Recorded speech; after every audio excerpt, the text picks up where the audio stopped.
Hey, I'm Mike Twombley, health coach and 6-pillar practitioner here with 6-pillar living and Dr. Aajay Shah. Today we're going to be talking about content with regards to sleep, and this is something that will change your world with regards to your sleep, getting into a restorative, rejuvenating sleep each night for the full 8 hours that you're looking for. I'm going to bring 14 things that can help you to be able to get the best, deepest, and most fulfilling sleep each night. These things are going to go over temperature, sound, light, and intake. These are the 4 main areas that are going to be affected and affecting your level of sleep, whether it be depth and quantity. So the quality of our sleep is going to be whether or not we get into that stage 3 and that REM sleep, that deep sleep that's going to help restore you each night. The quantity is going to be the number of hours, which we want to shoot for that 7 to 9 hours, 8 being that ideal number on average, and being able to get into the deep sleep that we want to. I'm going to have a few bonus items that I'm going to throw in here as well. So we're going to go into these and we're going to jump into these right now. Starting off with temperature, we're going to help out with the temperature by having a cooling blanket. This is something that is relatively new. It was something that the first time I had a cooling blanket on me was sleep changing. It was awesome. It was something that the actual fabric itself pulls heat out and sits atop your body and allows you to feel cooler almost immediately. This is something that, again, goes along with being able to pull down the AC like we talked in yesterday. Talking about quantity, we talked about quality and quantity, both of which are going to be achieved by having a cool temperature at night.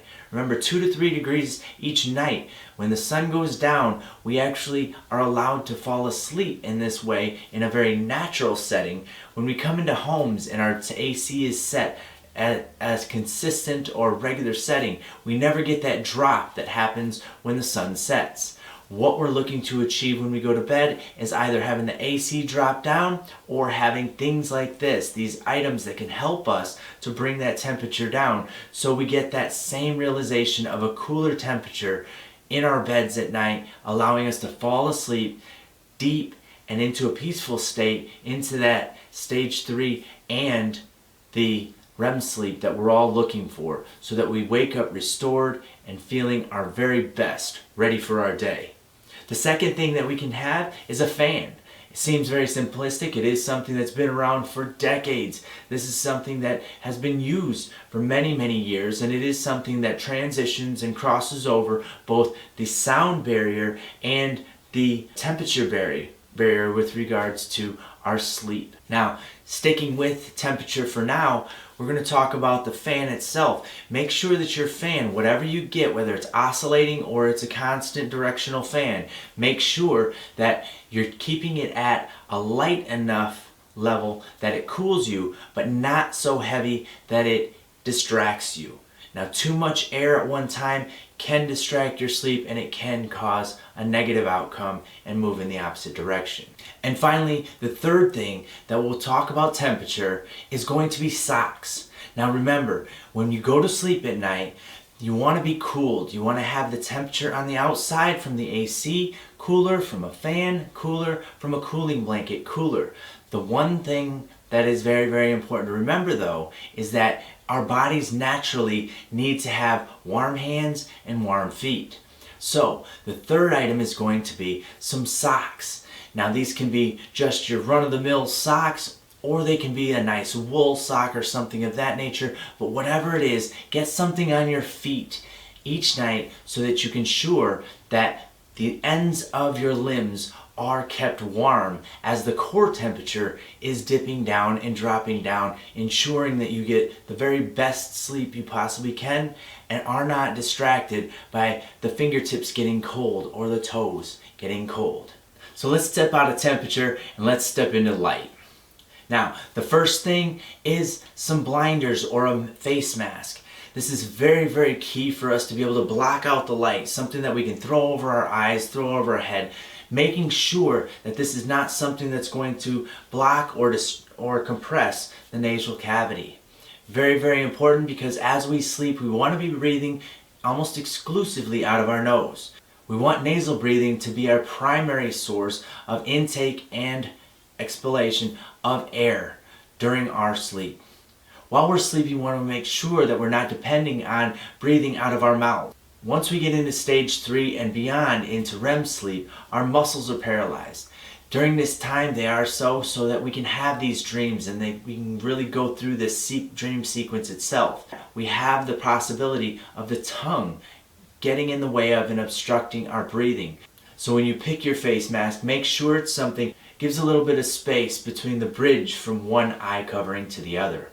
The second way that we can block the light out of the room and ensure that we have the darkest possible bedroom is by having blinds. Coverings over the windows, the blackout coverings, are going to be something that black out all light from the sun coming in the morning time.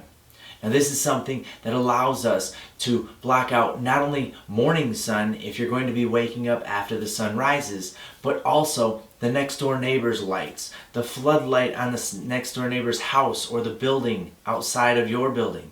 These are very, very important things to block out so that they're not distracting your sleep. And again, remember, you may actually be getting your 8 hours, but without the quality, you're not getting your 8 hours. Next, we're going to be talking about sound.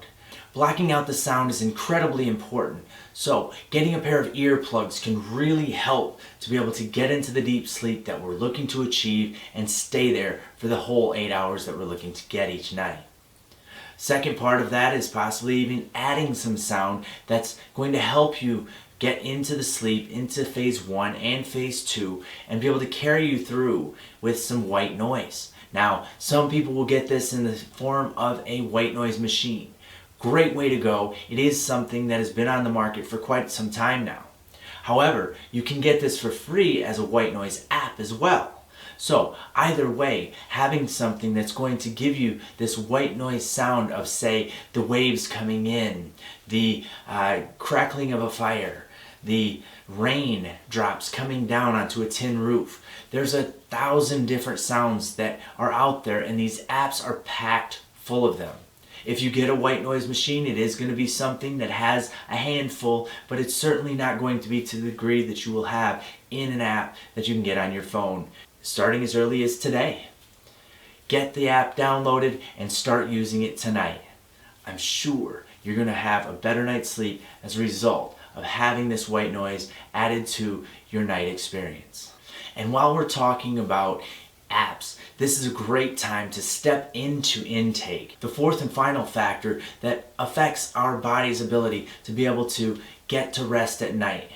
Very, very important that we're not eating within that 3 to 4 hour window before bed, that we're not having something that's going to be digesting in our stomach. And a great way to do that is by having a food logger and a food tracker. This is something that you can get of MyFitnessPal is the one that I actually use myself, but there are thousands of them on your phone right now that you can get for free. Tracking your food and keeping track of when the last time you eat is incredibly important to be able to knock out any problems or potential problems that you might forecast coming forward into your nighttime sleep. Going to bed at the same time every night is going to be incredibly important, so that is something that will be helpful for you to be able to align your last meal with the time you go to bed. Also, something that should be taken into consideration and isn't the most popular thing to be talking about is alcohol consumption. This is something that for your health, it is the most important thing that you can do, is to cut out alcohol as much as possible with regards to benefiting your sleep.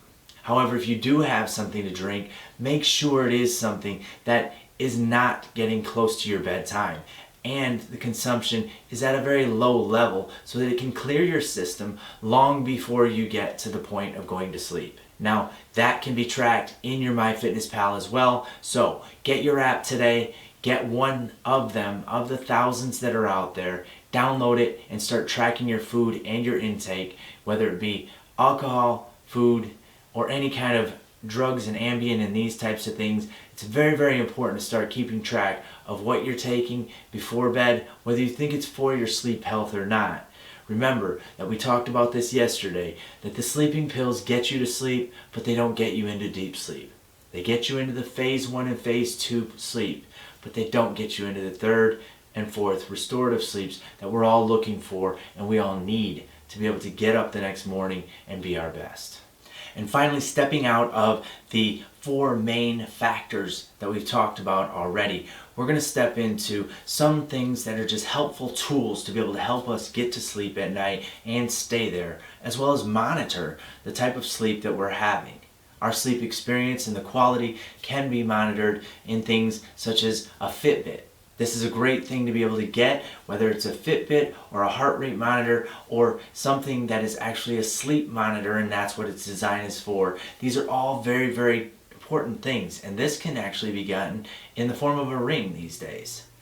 Technology has moved forward from it being a watch or it being something on the side of your bed to it being a ring. So whatever fits your needs, whatever fits your wants and desires, it's a great way to go so that it can actually communicate with your phone and you can see exactly how your sleep is going when you wake up in the morning. The next one is a little bit obvious, and this is something that we generally don't talk about in regards to our waking up, but it is an alarm.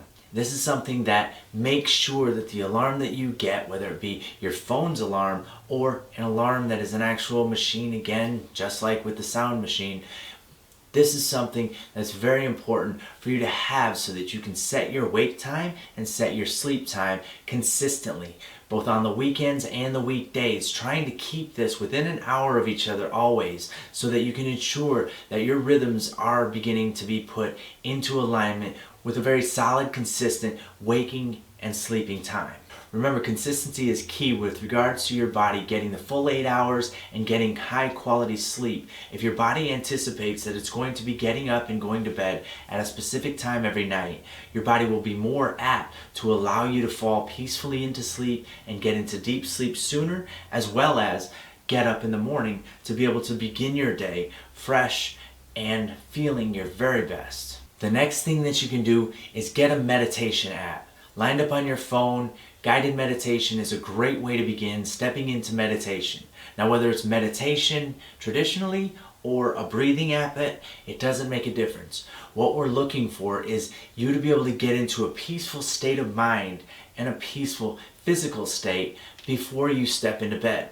So just like turning out your lights at the end of the night and having it be very calm, quiet, and relaxed as far as the environment, you too have to be relaxed inside. So having a meditation app is going to allow you to be able to be at your most peaceful state inside with your thoughts and your mind relaxed and at peace as you lay your head down onto your pillow and your back onto the bed. Now, to help with that, a weighted blanket can take away anxiety, can allow your body to come at peace. If you've never had a weighted blanket, it's much like the lead apron vest that you'll have when you go to the dentist. A dentist actually allows one of the people that we work with here to keep the weighted vest, she tells me, on after she's experienced going through this whole ordeal at the dentist. And this is something that a lot of people experience, is having anxiety after they've gone through the experience of the dentist. However, even the dentist knows that a weighted blanket or a weighted lead vest can calm the emotions of an individual, whether they're in a state of like being at the dentist or going through a rough day like you may have had. Having a weighted blanket takes away some of the anxiety, takes away some of the angst, and allows you to go into a peaceful state going to bed at night. And finally, the last and final thing, it's very, very simple, but very, very important. Make sure your pillow is allowing you to go to sleep without causing neck discomfort, neck pain, shoulder pain, back pain, all of these things. If your pillow is too high or too hard, it will cause the neck to be pressed forward. If it's too soft, it will have you falling down and dipping all the way in. So make sure that your pillow is both new enough and hard enough to be able to hold you up, but also soft enough to allow you to sink into it slightly, giving you the most peaceful, calm, and relaxed state. Make sure that your pillow cradles you as you lay back into your sleep and you feel comfortable each night. If you have a pillow that is not giving you the support and isn't allowing you to have a nice, peaceful sleep, get that first. So Dr. Shah and I look forward to hearing how many of these changes you implement in your life and to see and hear all of the benefits that it brings into your sleep life. We are so pleased to be serving you, and we look forward to talking to you more about sleep tomorrow when we talk about frequency. We hope you have a great sleep and a great day.